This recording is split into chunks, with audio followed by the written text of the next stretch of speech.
Assalamualaikum warahmatullahi wabarakatuh. Bagaimana kabarnya? Semoga semua dalam keadaan sehat ya. Di video kali ini kita akan membahas tentang elastisitas. Sebenarnya apa sih pengertian dari elastisitas? Nah, di Google atau di buku itu banyak pengertiannya.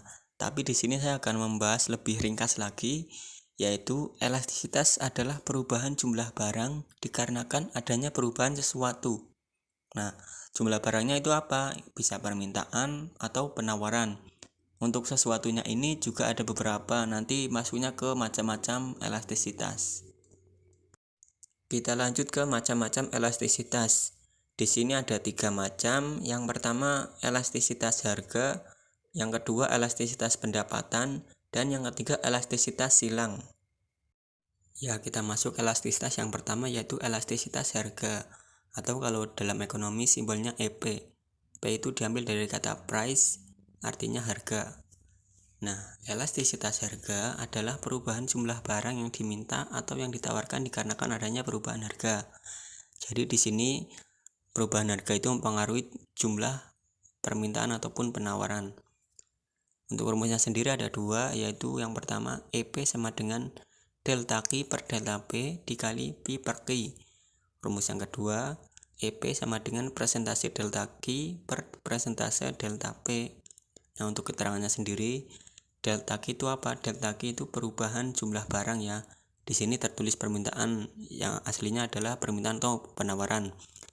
Jadi, delta Q itu perubahan jumlah permintaan ataupun penawaran. Rumus menghitungnya ya Q2 min Q1 atau jumlah barang kedua dikurangi jumlah barang yang pertama. Nah, untuk delta P itu adalah perubahan harga barang. Menghitungnya yaitu harga barang yang kedua dikurangi harga barang yang pertama atau P2 min P1. Nah, yang di sini P itu harga awal ya atau harga mula-mula. Kemudian Q-nya juga jumlah permintaan atau penawaran yang pertama. Setelah kalian menghitung rumus yang tadi, nanti ketemunya berupa angka. Nah, angka itu dinamakan koefisien elastisitas harga. Di sini ada 5 macam elastisitas harganya. Yang pertama, inelastis sempurna ketika bernilai 0, inelastis ketika nilainya antara 0 sampai 1, uniter ketika angkanya sama dengan 1, elastis ketika lebih dari 1, dan elastis sempurna ketika tak terhingga. Nah, kita bahas satu persatu ya. Inelastis sempurna ketika angkanya itu 0. Maksudnya apa? Maksudnya perubahan harga barang itu tidak mempengaruhi jumlah barang yang diminta ataupun yang ditawarkan. Contoh barangnya apa? Nah, contohnya itu obat ya. Obat ketika harganya naik, jumlah barangnya itu tidak berubah karena memang sangat dibutuhkan, khususnya kepada orang yang sakit. Selanjutnya inelastis. Nah, di sini ini ada perubahan tapi sangat kecil, hanya antara 0 sampai 1. Maksudnya ya ketika harga barangnya berubah itu jumlah perubahan permintaan ataupun penawarannya juga sangat sedikit. Karena barangnya memang dibutuhkan. Contohnya ya barang-barang pokok seperti beras, gula, garam dan sebagainya. Nah, selanjutnya uniter sama dengan 1. Nah, di sini itu yang masuk adalah barang-barang sekunder. Contohnya ya barang-barang elektronik lah. Ketika harga barangnya naik ya tetap ada perubahan, meskipun perubahannya itu tidak besar dan tidak kecil. Selanjutnya untuk sama lebih dari 1 yaitu elastis. Nah, ini perubahannya besar ya. Ini terjadi di barang-barang mewah. Ketika ada perubahan harga, tentu perubahan permintaan ataupun penawarnya sangat besar ya, karena ini barang mewah yang tidak ya bisa bilang tidak terlalu dibutuhkan lah. Yang selanjutnya elastis sempurna. Nah, ini ketika hasilnya nanti tak terhingga. Ini maksudnya jumlah perubahan barangnya itu tidak bisa diprediksi, kita tidak bisa menentukan berapa, tidak bisa memprediksi lah. Ini contohnya ya minyak itu ketika nanti harganya berubah, permintaan itu tidak bisa diprediksi sampai sejauh mana, sampai seberapa besar. Nah, seperti itu. Kita masuk ke contoh soalnya ya biar lebih paham. Nah, di sini ada cerita contoh soal. Pada saat harga sebanyak 5.000 per unit, jumlah barang yang ditawarkan 20 unit. Kemudian harga turun menjadi 4.500 per unit. Nah, jumlah barangnya itu yang ditawarkan berubah menjadi 10 unit.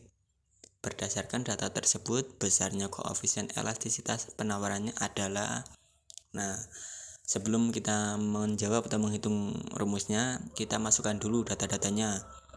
Yang pertama P1-nya berapa? Nah, di sini P1-nya 5.000, P2-nya 4.500, Q1 20, Q2-nya 10.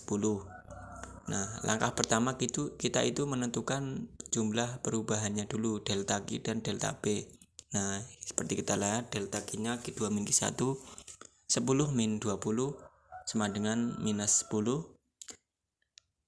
Delta P-nya 4.500 dikurangi 5.000 sama dengan minus 500. Nah, jika ketemu delta Q dan delta P, langsung dimasukkan ke rumusnya. Rumusnya yaitu E sama dengan P per Q dikali delta Q per delta P. Sama ya dengan yang rumus yang tadi, cuma ini P per Q-nya di depan, sama aja. Tinggal dihitung, ketemunya 5. Nah, 5 ini masuknya lebih dari 1 ya, jadi namanya penawarannya itu elastis. Kita masuk ke yang kedua, yaitu elastisitas pendapatan, atau dalam ekonomi EI. Ini dari bahasa Inggris income ya, pendapatan. Elastisitas pendapatan adalah perubahan jumlah barang yang diminta dikarenakan adanya perubahan pendapatan.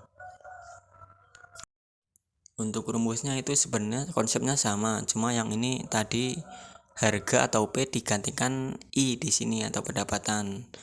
Rumusnya E sama dengan delta Q per delta I dikali I per Q, dimana delta Q ini perubahan jumlah barang ya, sama kayak tadi. Terus delta I perubahan pendapatan kedua dikurangi pendapatan pertama. I nya ini pendapatan awal, Q nya jumlah barang awal.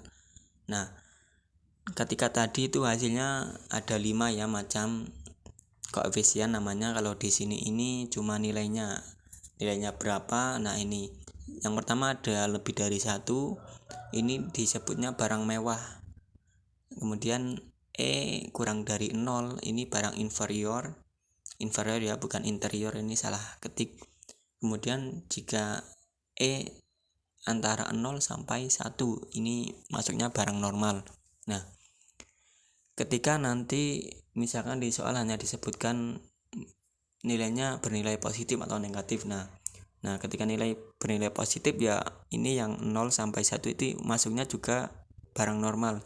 Jadi barang normal itu yang positif, 0 sampai selanjutnya yang positif. Nah, untuk yang inferior kurang dari 0 negatif, nah itu masuknya barang tidak normal. Paham? Kita masuk ke contoh soalnya ya. Di sini tulisannya agak kurang jelas, bisa didekatkan biar bisa dibaca, atau silakan memakai kacamata. Pada saat pendapatan per bulannya sebesar 1 juta, Anton membeli sate sebanyak 4 kali dalam sebulan. Tahun berikutnya ada kenaikan pendapatan per bulan menjadi 1.500.000. Nah, Anton membeli sate sebanyak 10 kali dalam sebulan. Nah, pertanyaannya, berapakah elastisitas pendapatannya? Nah, di sini tinggal dimasukkan ya. Delta Q-nya itu dicari dulu. 10 dikurangi 4 sama dengan 6 ya. Kemudian delta I-nya 1.500.000 dikurangi 1 juta sama dengan 500.000. Kemudian I atau gaji atau pendapatan awalnya itu 1 juta, kemudian Q awalnya itu 4. Nah, tinggal dimasukkan ke rumusnya. Nah, ketemunya itu setelah dihitung 3 itu nilainya positif atau negatif. Positif ya, jadi sate ini masuknya itu barang normal ya. Selanjutnya yang terakhir kita masuk ke elastisitas silang, atau kalau dalam ekonomi itu simbolnya EC diambil dari kata cross, silang ya, cross artinya. Nah, elastisitas silang adalah besarnya perubahan permintaan suatu barang ketika harga barang lain mengalami perubahan. Nah, ini sebenarnya turunan dari yang elastisitas harga ya, cuma kalau elastisitas harga itu barangnya hanya satu. Nah, di sini bedanya ada dua barang yang kita bahas bandingkan. Harga barang, misalkan harga barang X itu mengalami perubahan. Nah, yang kita bahas ini jumlah permintaan barang Y-nya itu meningkat. Nah, meningkat atau menurunnya. Jadi ketika perubahan harga barang X menyebabkan perubahan jumlah barang Y. Nah, itu namanya elastisitas silang. Untuk rumusnya ini bisa dibaca ya. Ini EXY maksudnya kan barangnya ada dua, yaitu barang X dan barang Y. Nah, rumusnya sama kayak yang tadi, cuma ada X dan Y yang membedakan. Nah, persentase perubahan jumlah barang X dibagi persentase perubahan harga barang Y. Nah, atau delta QX per delta PY dikali PY per QX. Nah, QX itu apa? QX itu jumlah barang awal ya, barang X.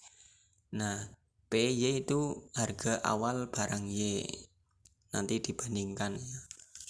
Kemudian setelah rumus ini dihitung, nanti hasilnya angkanya itu hanya ada dua kemungkinan ya, bernilai positif dan negatif. Nah, kalau positif itu atau lebih dari 0 itu namanya barang substitusi atau saling menggantikan lah. Kemudian kalau kurang dari 0 namanya itu barang komplementer atau saling melengkapi. Kita masuk ke contoh soal ya. Nah, di sini ada perbandingan antara teh dan kopi, juga perbandingan antara teh dan lemon. Nah, ada data-datanya, silakan dibaca dan dipahami, perubahan harganya, perubahan jumlahnya. Setelah dipahami, dimasukkan ke rumus-rumusnya yang tadi. Nah, ini ada dua rumus. Yang pertama kopi dan teh, itu setelah dihitung, dimasukkan rumusnya, ketemunya 0,5.